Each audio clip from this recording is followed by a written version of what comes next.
European union की तरफ से उर्सुला को आप देख रहे हैं, लेकिन जिन लाइनों का हम लोग जिक्र कर रहे थे, मुझे लगता है वो पढ़ ही देनी चाहिए कि हम आतंकवाद के किसी भी स्वरूप के खिलाफ हैं। आतंकवाद in any form, any manifestation, चाहे वो जिनोफोबिया के आधार पर हो, रेसिज्म के आधार पर हो, अदर फॉर्म्स ऑफ इंटॉलरेंस के आधार पर हो, हर धर्म शांति सिखाता है और ये सबसे बड़ा खतरा है आज मानवता को। ये कुछ लाइनें हैं जो अंडरलाइन करके कुछ देशों को पढ़नी चाहिए और G20 समिट की यही लाइनें मुझे लगता है गांधी की सोच को प्रतिबिंबित करती हैं। और अब यूरोपियन यूनियन की भी तरफ से जो रिप्रेजेंटेटिव हैं उनको भी प्रधानमंत्री साबरमती आश्रम के बारे में वो तस्वीर दिखाते हुए उसके बारे में जानकारी देते हुए, कुल मिलाकर बड़ी तस्वीर ये है कि अगर आप देखें तो राजघाट और इस डिक्लेरेशन की सोच में, बापू की सोच और इस डिक्लेरेशन की सोच में बहुत फर्क नहीं है। लेकिन जस्टिन ट्रूडो की बात हो रही थी तो उन्होंने तो उग्रवाद का समर्थन, जो खालिस्तानी उग्रवाद का समर्थन करने वाले लोग हैं उनको अपने मंत्रिमंडल तक में शामिल किया है, जिसको लेकर बहुत ज्यादा नाराजगी जाहिर की। वहां पर भी जो भारतीय मूल के लोग हैं वो उनमें से कई लोग उसके खिलाफ हैं। लेकिन वोट बैंक की पॉलिटिक्स क्या क्या कराती है इसका स्वरूप वो है। लेकिन भारत की गर्मजोशी और स्वागत में जरा सा भी परहेज नहीं किया जा रहा है। एक बार फिर हम समाधि की तस्वीरें दिखा रहे हैं, पूरी वहां पर तस्वीरें। मौसमी, जल्दी से एक रिएक्शन आपसे ले लेते हैं। भव्य तैयारी है, फूलों से सजाया गया है राजघाट को और रीत लेइंग सेरेमनी, रीत वहां पर तैयार है, सभी राष्ट्राध्यक्ष पहुंचे।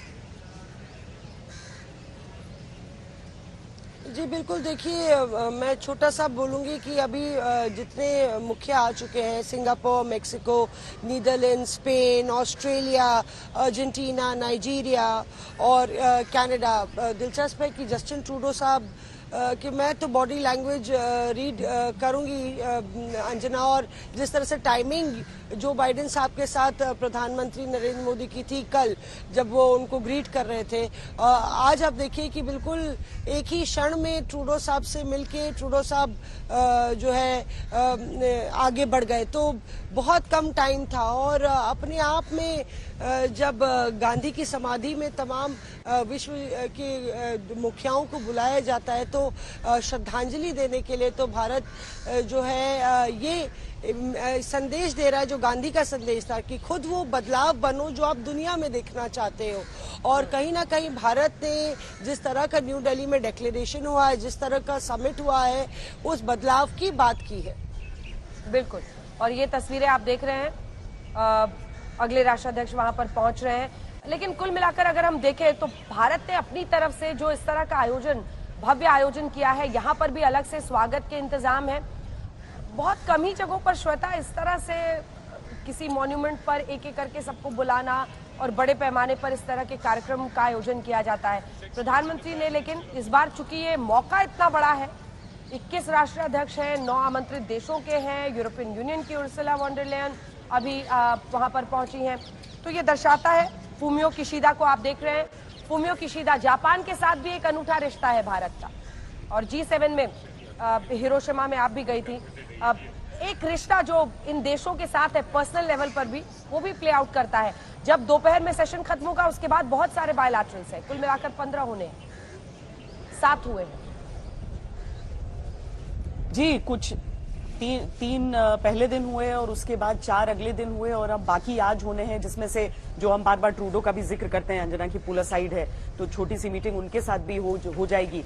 इन सारी चीजों के बीच अफ्रीकी देशों के साथ जिस तरह से संबंध बन रहे हैं, देखिए नाइजीरिया के साथ एक बड़ी डिफेंस डील हुई जो ताकि उनके सैन्य बलों को हम किस तरह से सपोर्ट कर सकते हैं। तो भारत हाथ पकड़कर अफ्रीकी देशों की मदद में भी इस समय लगा हुआ है। जापान की तो खैर बात ही क्या करें, जिस तरीके से एक विश्वस्त रिश्ता लेकर हम आगे बढ़ रहे हैं, उसमें जब चीन ने अभी G20 से ठीक पहले जब मैप के साथ खिलवाड़ किया था और अरुणाचल प्रदेश को अपना हिस्सा दिखाने का प्रयास किया, तो जापान उन पहले देशों में से था जिसने सीधे तौर पर खंडन किया और इस बात पर नाराजगी जताई। चीन को आईना दिखाने वाले देशों में खासकर ये जो क्वाड देश हैं, जो G7 देश है, ये सब बिल्कुल जो है वो है की स्थिति में है। उन्हें मालूम है कि भारत के साथ एक इतना मजबूत साझेदार उन्हें मिल जाता है, एक ऐसा पार्टनर मिल जाता है कि चीन दादागिरी दिखा ही नहीं सकता है इस पूरे क्षेत्र में कि कूटनीतिक मजबूरी किसी देश की हो जाए कि वो उससे दोस्ती करने की कोशिश भी करे या फिर उसे किसी तरीके से एक डबल स्टैंडर्ड्स भी दिखाने की जरूरत हो। खुलकर बाइडेन भी कह सकते हैं और किशिदा भी कहते हैं, सब खुलकर अपनी बात को, इनफैक्ट एंथनी अल्बनीज भी चीन के विरुद्ध अपनी बातों को रखते हैं। बिल्कुल। और अब आपको हम दिखा रहे हैं चार्ल्स मिशेल, जो कि प्रेसिडेंट है यूरोपियन काउंसिल के, वो वहां पर पहुंच गए हैं। यूरोपियन यूनियन की तरफ से 2 लोग हैं। अब 2 यूनियन जनरल मेसन इसमें शामिल हो गए हैं, यूरोपियन यूनियन और अफ्रीकन यूनियन।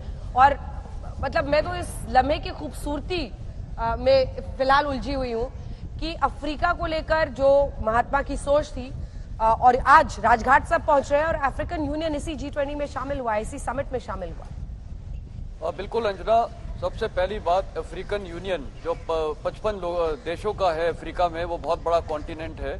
और महात्मा गांधी, जोहान्सबर्ग, डरबन, वो ट्रेन जर्नी, ये हमें सब पता है। वो हिस्ट्री वहाँ से शुरू होती है, वहाँ से वो प्रेरणा हुई थी। और मैं खुद जब 94 में मोज़म्बिक और रवांडा में था as a UN military observer, मैंने वहाँ देखा हिंदुस्तानियों के प्रति इतना प्यार था वहाँ के लोगों को। और आज अफ्रीका में, जैसे श्वेता ने भी बताया, नाइजीरिया है या ज़ैम्बिया है या युगांडा है, वो हर देश में इंडिया के लिए बहुत इज्जत है। और मेरे को बहुत अच्छा मास्टर स्ट्रोक लगता है जो अभी हुआ है अफ्रीकन यूनियन को शामिल करने के लिए। एक तो गांधी जी अगर आज होते तो वो खुश होते, क्योंकि वो बहुत बड़ी कामयाबी है। दूसरा, चाइना ने जो वहाँ पर इतना इनिशिएटिव ले रखा था पूरे अफ्रीका में, रवांडा में 95 में मेरे को याद है, वहाँ उन्होंने रोड्स बना रखी थी। आज वही हिंदुस्तान अफ्रीका में हमने इनरोड्स कर लिए हैं। अफ्रीकन यूनिटी को जो हमने शामिल कर लिया है G20 में, मेरे ख्याल वो हमारे लिए तो विक्ट्री है, पूरे अफ्रीका के लिए विक्ट्री है। और वो पूरा अफ्रीका कॉन्टिनेंट, 55 देश हिंदुस्तान के हमेशा आभारी रहेंगे। तो मेरे ख्याल बहुत बड़ा दिन है। और खासकर अफ्रीकन यूनियन और महात्मा गांधी का लिंक और इंडिया ने वो करके दे दिया है। योन सोक योल जो कि राष्ट्रपति हैं साउथ कोरिया के, अब वो वहां पर पहुंचे हैं। इन तमाम देशों के साथ भारत का एक विशेष रिश्ता है और सभी नेता एक एक करके पहुंच रहे हैं। चित्रा, बिल्कुल सही कहा अंजना आपने, सभी नेता करके एक एक करके पहुंच रहे हैं वहां पर। प्रधानमंत्री नरेंद्र मोदी की ओर से खादी का स्टॉल पहनाकर सभी का वेलकम भी किया जा रहा है, जैसा कि हम तस्वीरों में देख रहे हैं। साबरमती आश्रम जो अहमदाबाद से है, प्रधानमंत्री गुजरात से आते हैं तो बाकायदा उसका विस्तार से वो जिक्र करते हुए गांधी हिंदुस्तान के लिए क्या मायने रखते हैं उसके बारे में भी वो बताते हुए यहाँ पर नजर आ रहे हैं। देखिए, ये तमाम देश G20 के जरिए हमारे लिए कितने महत्ता रखते हैं उस पर लगातार हम चर्चा कर ही रहे हैं। लेकिन गांधी के नजरिए से अगर हम देखें, जिन अफ्रीकन यूनियन को यहाँ पर G20 के देशों में शामिल कराने में हिंदुस्तान को बड़ी कामयाबी हासिल हुई है।